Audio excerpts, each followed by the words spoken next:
Wow, I thought we was really unlucky, to be honest with you. I thought we was really unlucky, to be honest with you, against Fulham. I thought in the first half, I thought we had the three best chances, and we had the three best chances in the game. We had three best chances in the game, to go 1-0, to be ahead comfortably against Fulham. I was a little bit baffled by the team's selection against Fulham because yesterday in regards to the cup, because he made 8 changes, and I'm not sure if he made 8 changes, did Messina, and I thought as well it was I said it was never Man City who could focus on the league, and I think Messina probably understood that with his acknowledged that with his team selection. He made 8 changes. Like I said, I thought we played really well in the first half, more than matched them. More match than if Vale takes that chance on another day. If Vale takes that chance, it'll probably be like a mini cup, mini mini cup upset. We similar to we had a go. We took them right to the end. Did Fulham? And for me, that was like a carbon copy of last year's FA Cup third round tie against Everton. We pushed them really close to the we pushed them really close to the end. For all those there's one stat in the last five since 2017 we have not since 2017 we haven't we haven't gone past the fourth round of the FA Cup. Look at last season, got beat by Everton in the third round. The year before that, when we was in lockdown, we got to the second round against Stevenage, and then we got to the second round, and then in the first round we beat Fulham, who I think in that season, in the League One season, was playing them in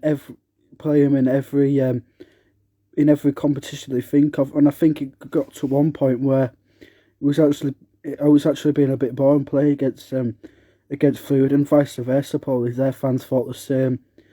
So, and then before that, it was 2019. We got beat 2-1 against Chelsea. We got beat 2-1 against Chelsea. 2-1 against Chelsea. We was 1-0 down in the first half. Then 1-0 down in the first half. Then the second half began. They scored.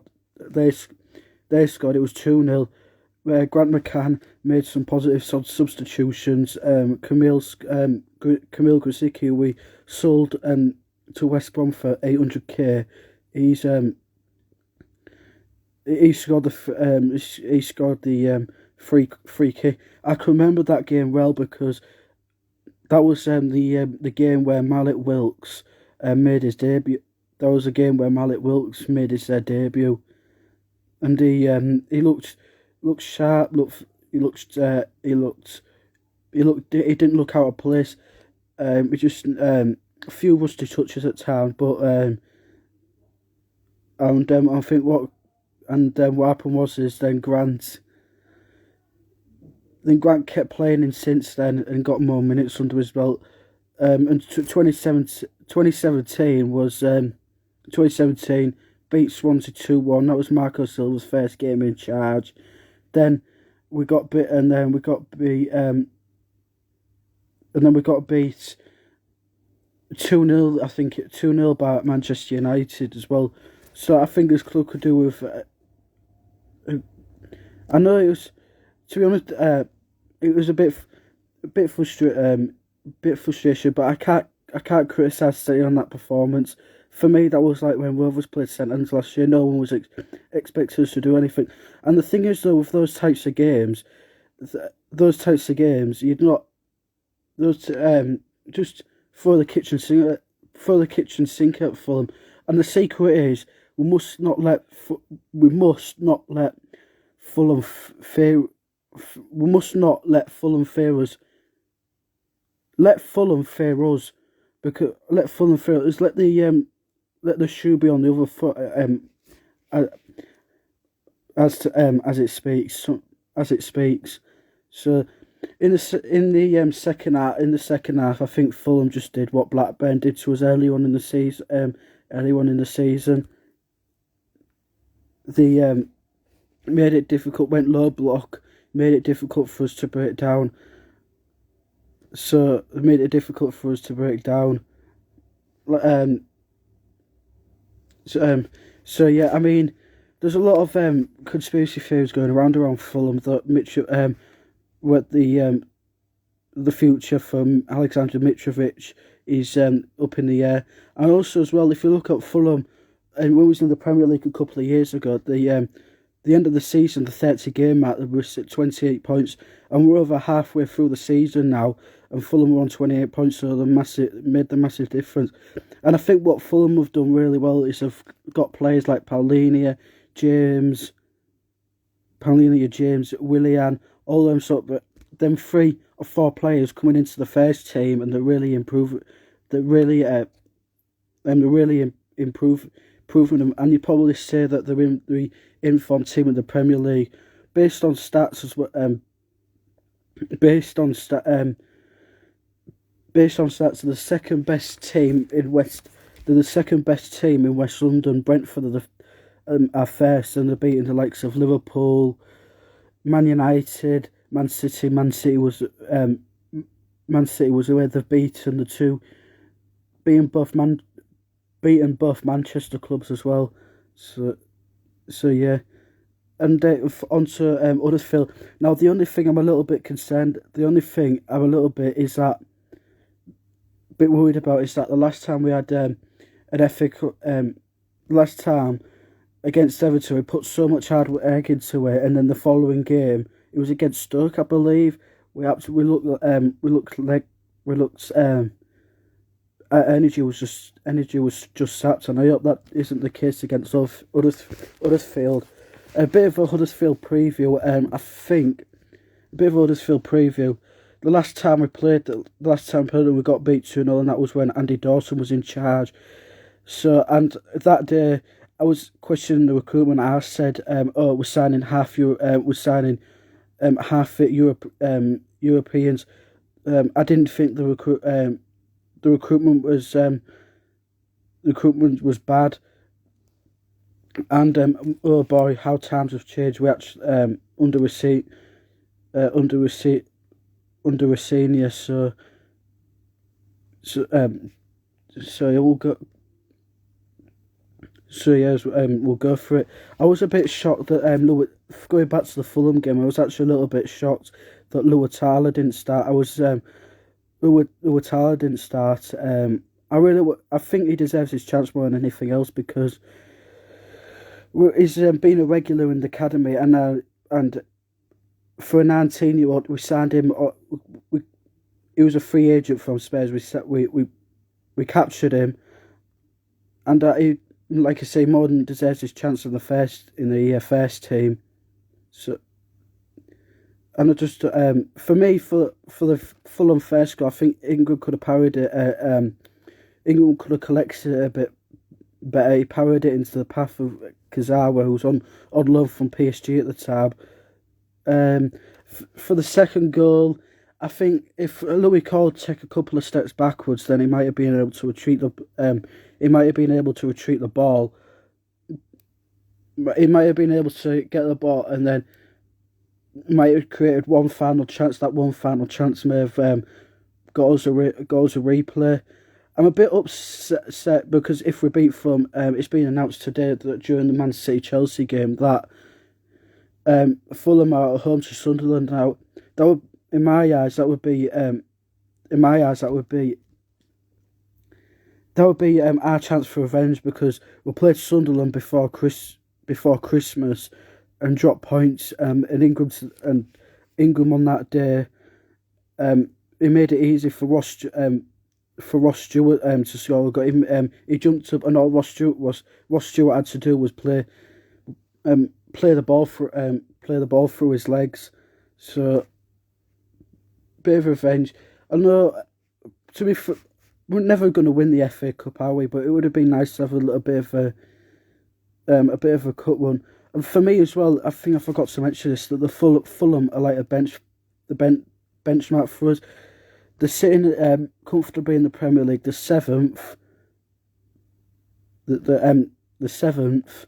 They're doing well. They can't get relegated, and for me, they're the benchmark. They're the benchmark for City. Do you know the last 3 times we've been in the FA Cup fight, we've always drawn Premier League opposition, and I just thought that in next year's FA Cup we get like a championship team or a League One team or a League Two team. Also, as well, I'd like to mention about Jacob Greaves. He's been getting a lot of praise lately for ways bringing the ball out of the defence, and for me, he used to do that when he was at Cheltenham at the time, in Gloucestershire at the time. So yeah, going back to starting up, I was surprised that Estepinian was dropped. For me, I think it would have been relishing that playing against Fulham. You want to test yourself against the best in the Premier League, so to speak.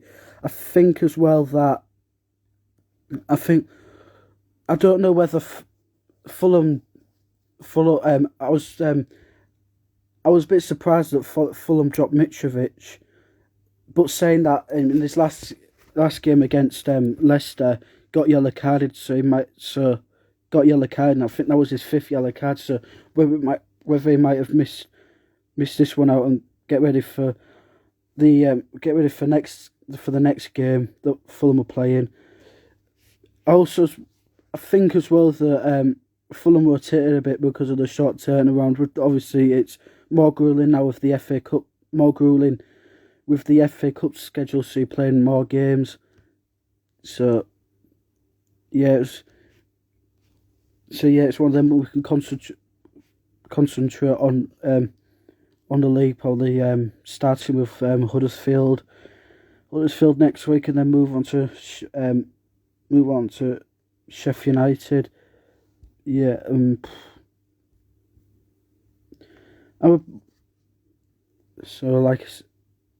yeah. I mean, as well, we didn't play bad again. We didn't play bad at all against Fulham. It could have. There was still reasons for us to be optimistic. I think Rossino went for it towards the injury time. He brought on 3 attacking players to change the game, and obviously you want to still be in the FA Cup, hats, so to speak. Yeah.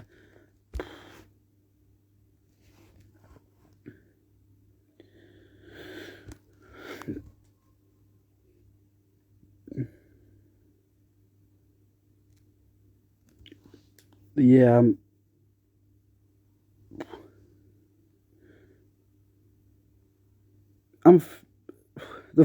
The FA Cup is a prestige.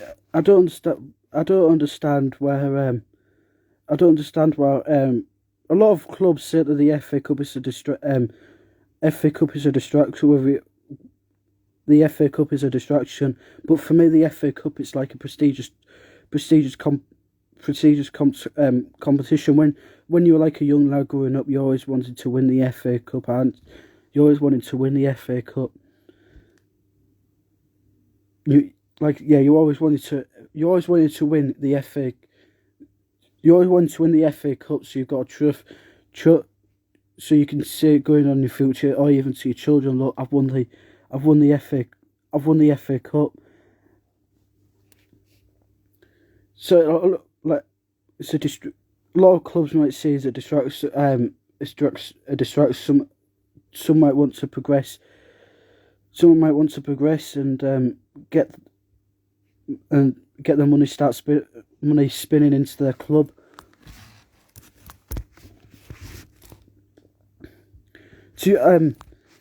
I was dreading it, to be honest with you, against Fulham, because I thought in the back of my mind, watch Harry Wilson and Tom Kearney rip us apart, and Dan James as well, who came for our academy. I could remember the last time we played Fulham. This was when we was in the Championship in the 2015-16 season. I think we was beating Fulham at the time, and Tom Kenny got really angry with Battleford because obviously his former club was winning. Dan James, yeah, kid for our academy. He's on. I think he's on loan at Fulham from Man United from Man United. No, I tell you, not from Man United, from Leeds. They paid 30 million for Dan James, and that would have been. I read an article that it would have been a bit of money coming in for us because obviously he came from our academy. Harry Wilson as well. He featured for us as well. He scored some magnificent free kick over the years. You look at when he was at Bournemouth. He got a class free kick against Manchester City.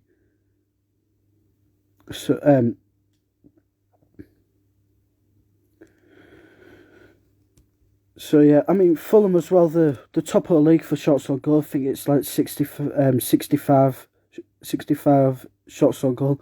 They've actually been linked as well to Cedric Suarez from who was from Arsenal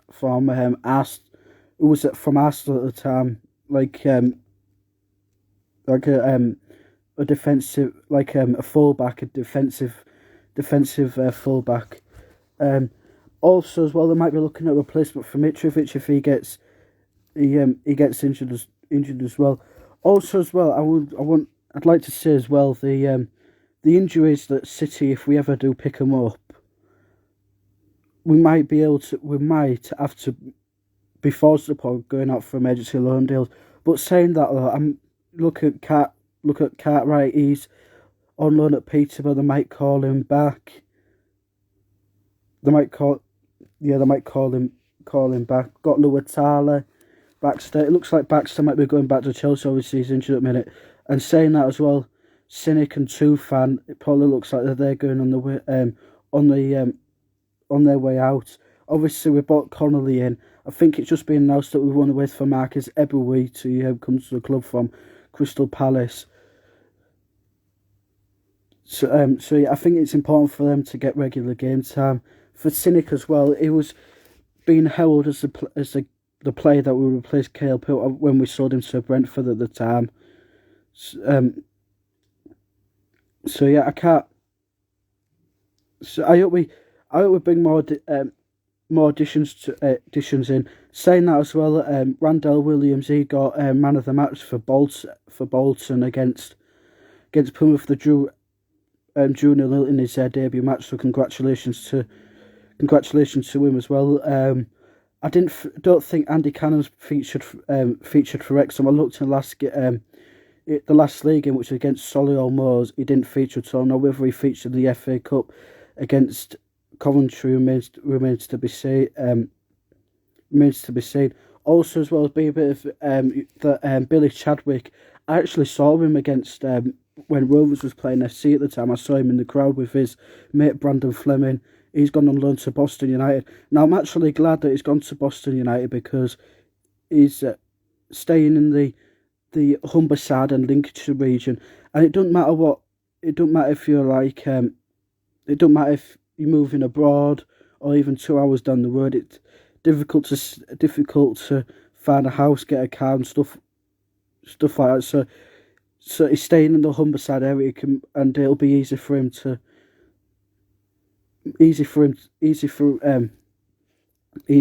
tell from Hull to Boston. I think it's like a 1.5 hour drive, so it won't be that too strenuous for him. So I hope he does well. There. I did say to Bolton, and also as well Brandon Fleming as well. He's gone to Oxford United. Now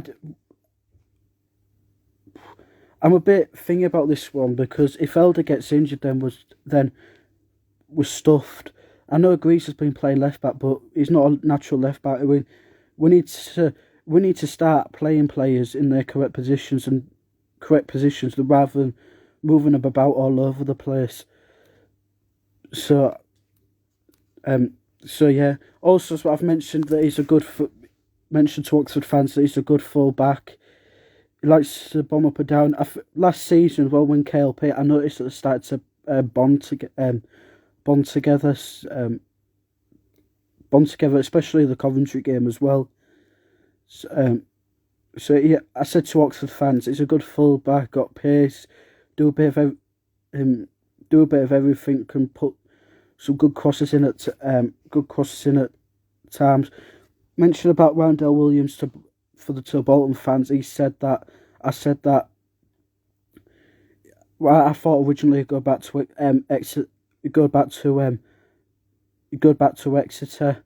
I think he'd go back to Exeter, his former club.